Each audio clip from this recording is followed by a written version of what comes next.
والشوق في الغيبة تعبونا حلو وياهم، ما يزين الوقت والفرحة كود يمنانا بيمناهم.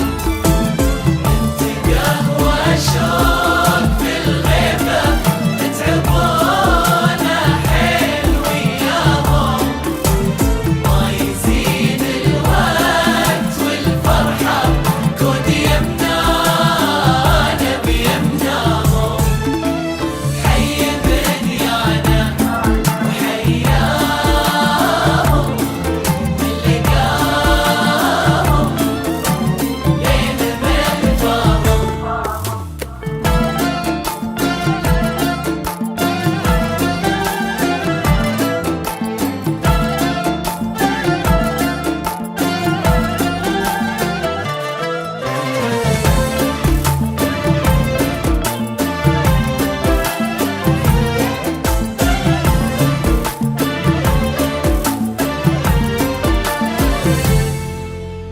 الغمام مبني على مبدأ ما تغير لو فقدناهم. الغمام مبني على مبدأ ما تغير لو فقدناهم. احمد شباب حاب يحضر الفعالية هذه، حاب يحضر الفعالية هذه.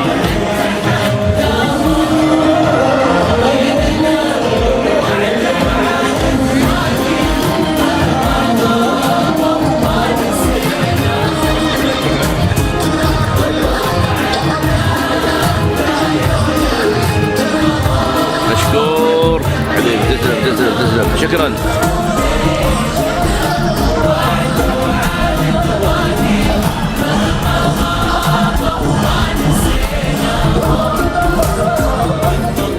مساء الورد عليكم وكل سنة وانتم طيبين. كرنفال تكروني يعتبر عيد بيجمع ما شاء الله كل الوجوه النيرة، وعلى حسب الجمال الموجود اليوم الجو ببادلنا حب بحب. فيا هلا بكم. الجو جميل ما شاء الله. شوية الإخوة الأثيوبيين مشهورين على فنهم التقليدي الجميل وفنهم الحديث، ودائما في أواصر علاقة جميلة بين الشعبين فنيا ووجدانيا. في أغنية كانت أنت المعلم، أنا بقول لسيد وليد تكروني أنت المعلم، في إنك تجمع بين أجواء إماراتية سودانية أثيوبية بشكل جميل جدا، بشكل متناسق، في هارموني جميل من المحبة من التناسق الفكري والوجداني وكله. فيا هلا بكم، وأنا سعيدة جدا. بحب ما أقدر أقول جمهور، لكن بقول أحباب أبو ظبي الإمارات. لهم وضع مختلف في نفسي. يمكن أول مرة أزور الإمارات كان في أبو ظبي، وكان في مع ناس حلوين رائعين زيكم كده، كلامهم يطلع من القلب إلى القلب مباشرة. يا هلا بكم. وأكيد اليوم يوم مختلف زي ما ذكرت. أولا بنشكر السادة بالاتحاد النسائي العام، ما شاء الله على هذا الجو الجميل اللي وفروا لنا. ودائما المرأة مقدرة بإمارات الخير وإمارات زايد الخير. ألف رحمة ونور عليهم حكيم العرب، ربنا يرزق الفردوس الأعلى إن شاء الله من حساب أو عقاب. التحية أيضا للسادة بجمعية الإمارات في الإدارة العامة اللي دائما داعمين كرنفالات وداعمين الأنشطة السودانية ومع السودان قلبا وقالبا. ربنا يحفظ إمارات الخير ويديم عليها نعمة الأمن والأمان اللي دائما بتحتوينا، ودائما بتحسسنا إننا فرد رئيسي من المواطنين الإماراتيين. ما في فرق، مش نحن بس، لكل الجاليات. هي إمارات الحب، إمارات الخير، إمارات الأمن والأمان. فربنا يحفظه وينصره على ما عاداها، ويحفظ سوداننا الحبيب ويعود زي وجمعتنا القادمة أو كرنفالنا القادم في قاعة الصداقة أيضا، أو في قاعة المرأة في السودان. يا هلا بكم من جديد، وأسمحوا لي إنه أرحب ببعض الضيوف. يعني هم أنا ما عايز أقول لكل مقام مقال. هم ضيوفنا هم اسياد دار، مش عشان هم من نفس البلد او كده، لا، بحبهم الكبير لنا ودائما داعميننا واقفين معانا.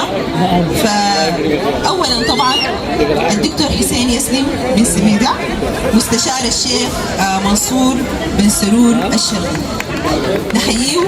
دكتور حسين أو دكتور حسين أهمية وجوده ليست في لقبه اللي أنا ذكرته، لكن في محبته للسودان ودعمه للأنشطة السودانية الدائمة. طبعا هو نجم معروف، هداف الدوري الإماراتي، هداف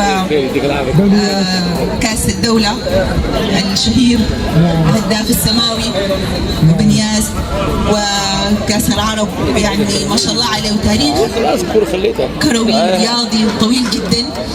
وغير كده بعد اعتزاله واصل في الملاعب الإنسانية، الملاعب الاجتماعية، ولا زال يدعم الملاعب الرياضية وطبعا إعلاميا.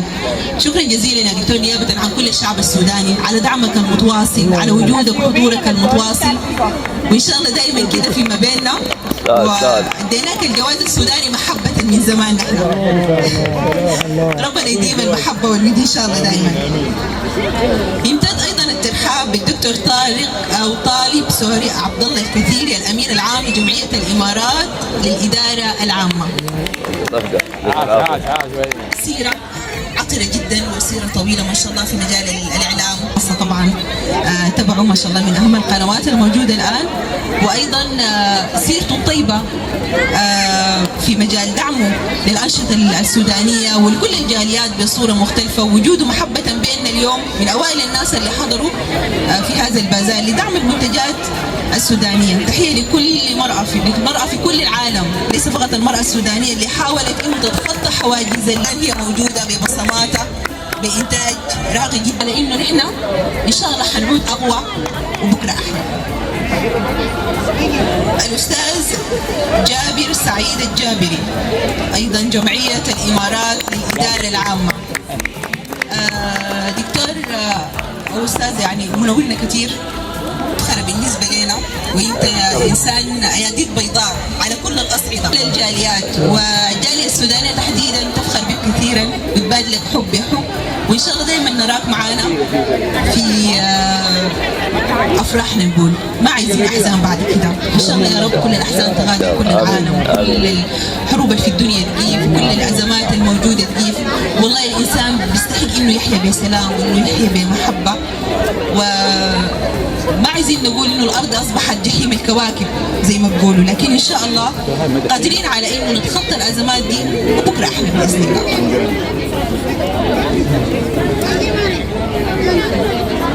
ملك الجو وفي الارض ايضا الكابتن سمير الهاشمي. كابتن الهاشمي الأسرة المعروفة جدا، وعلى الصعيد الشخصي بإسهاماته في مجال الجو طبعا إسهامات كبيرة جدا، ليس فقط على الإمارات أو على الخليج، ولكن بصمة دولية عالمية ما شاء الله عليه. قدم كثيرا ولم يستبق شيئا، ولا زال يخطي في مجال والحياة الداعمة بصورة عامة لكل المناشط الإنسانية. وجوده بيناتنا اليوم هو أكبر دليل على ذلك. ربنا يمتعك بالصحة والعافية ونراك دائما على خير يا رب، وشكرا جزيلا على نبلك وعلى وقوفك دائما على السودان وعلى كل أنشطة السودان. بما أننا بنتحدث عن المرأة لازم نتحدث عن وزيرة السعادة، وهذا لقب ليس شرفي فقط، ولكن هي تصنع السعادة كالفراشة، بأنها هي متنقلة من دخولي ولفتت نظري، ودائما أكيد أنتم أقرب لها وأكثر التصاقا بها وعارفين بصمات الأستاذة عائشة عبد الله عبد الرحيم، ولها بصمة كبيرة في تنظيم هذا اليوم. ربنا يعينك إن شاء الله ودائما موفقة يا رب. ايضا يمتد الترحاب بالاستاذه هدى يونس، والتحيه لكل الضيوف الموجودين. انا دائما ما بحب اعرف بالاسماء. دكتور طالب الكثيري، ممكن كلمه؟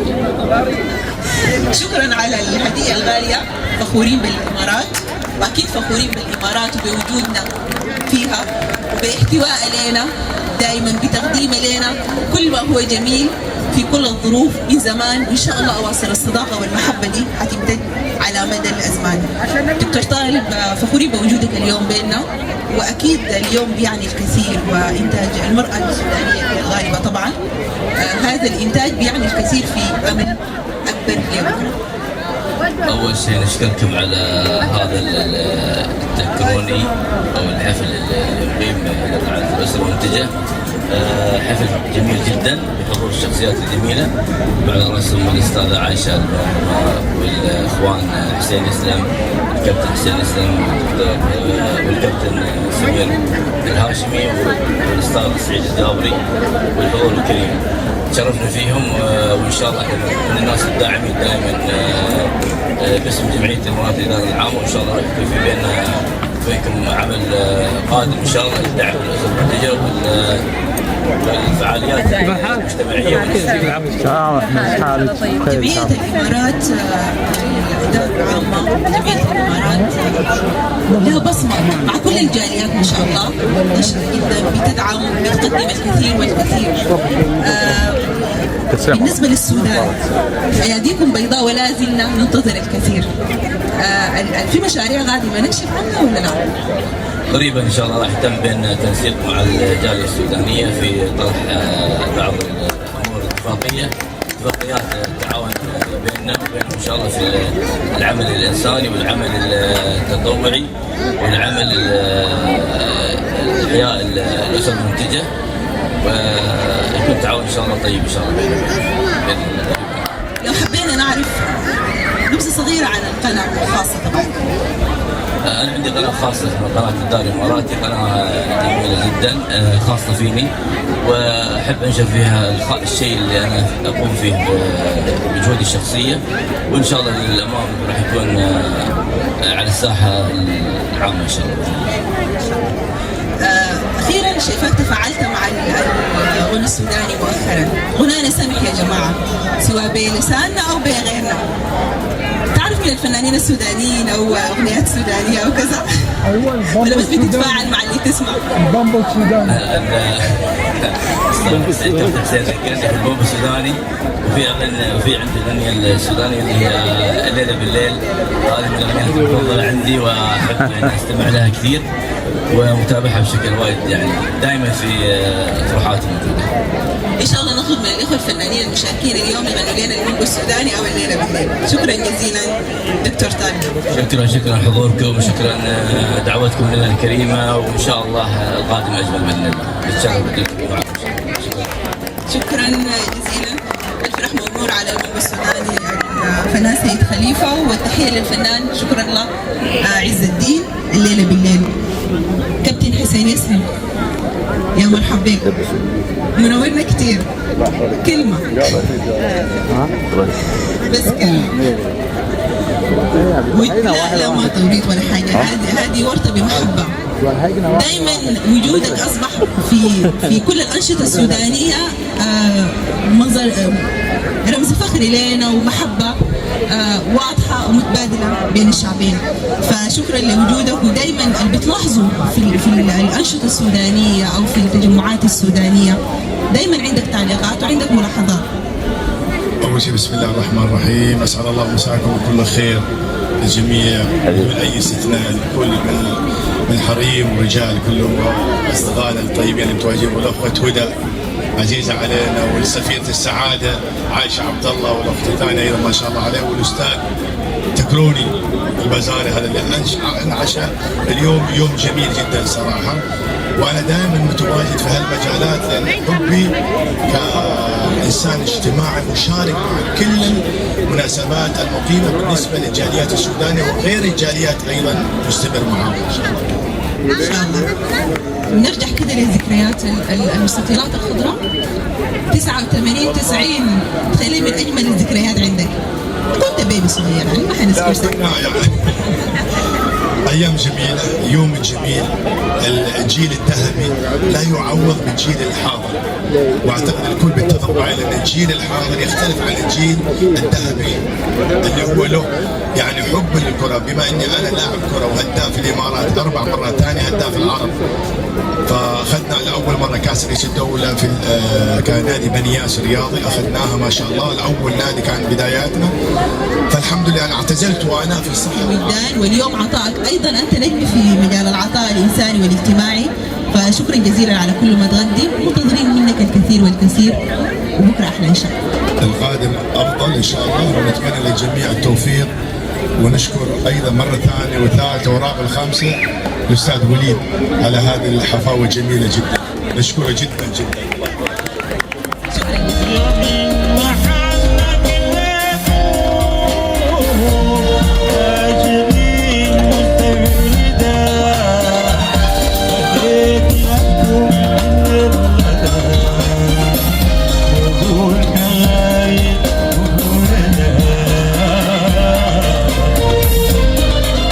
سمير الهاشمي في انه يشرفني في المسرح في كلمه صغيره.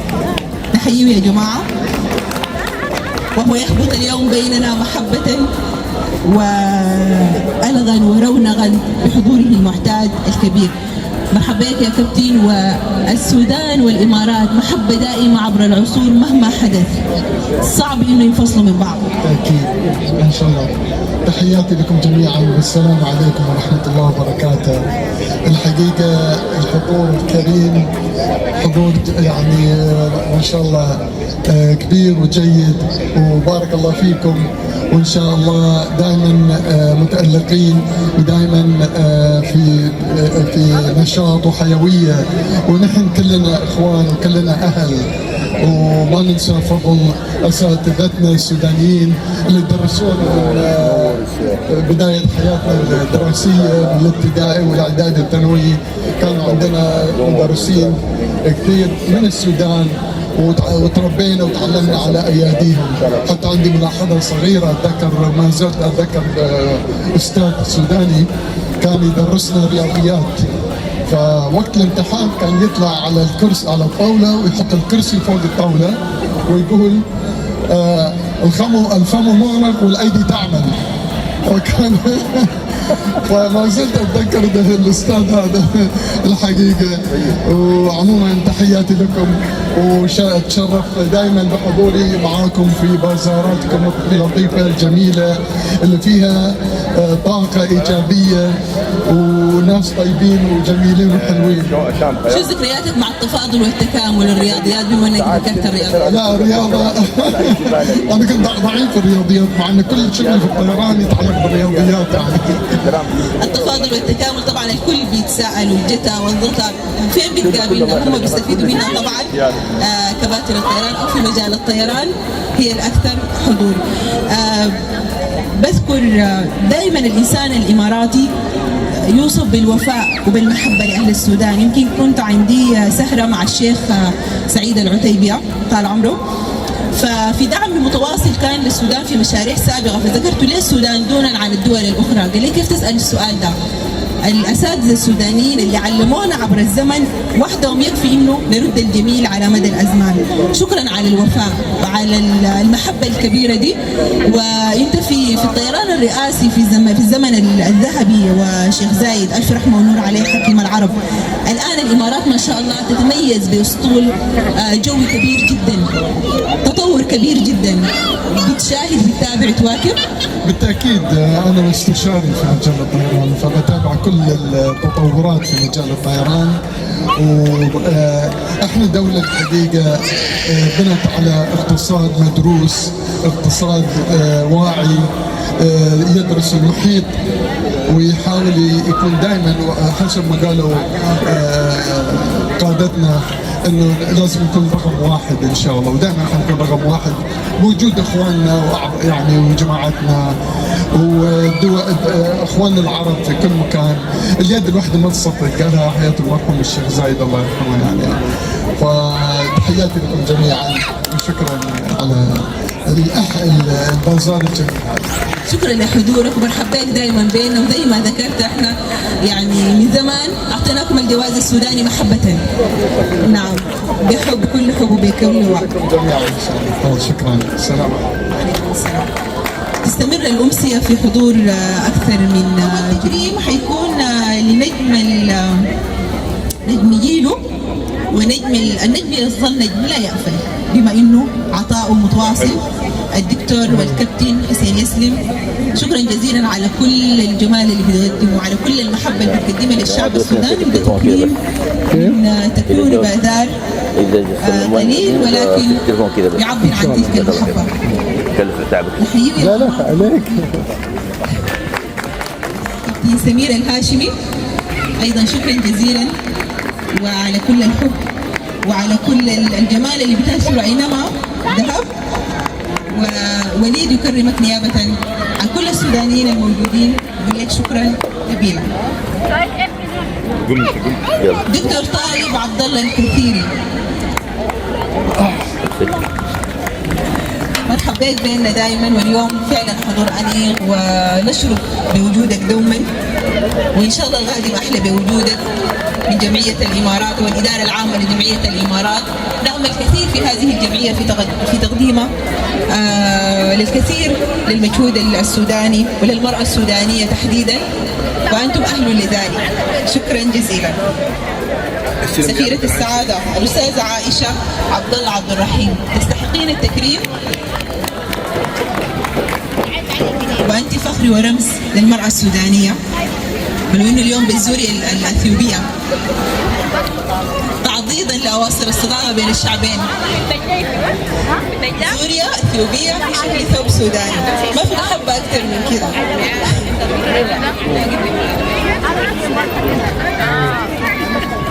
ما في زغرودة سودانية، وين هويتنا السودانية؟ حقيقي فخرنا. أبشروا.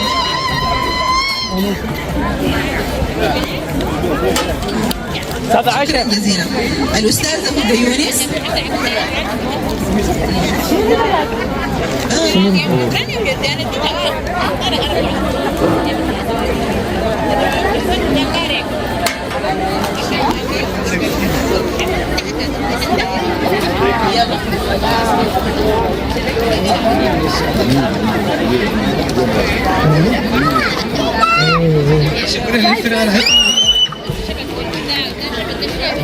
نيابة عنه يمكن هو غادرنا الدكتور طالب الكثيري، فإن شاء الله حيانا وشابين إلى أبد الآبدين.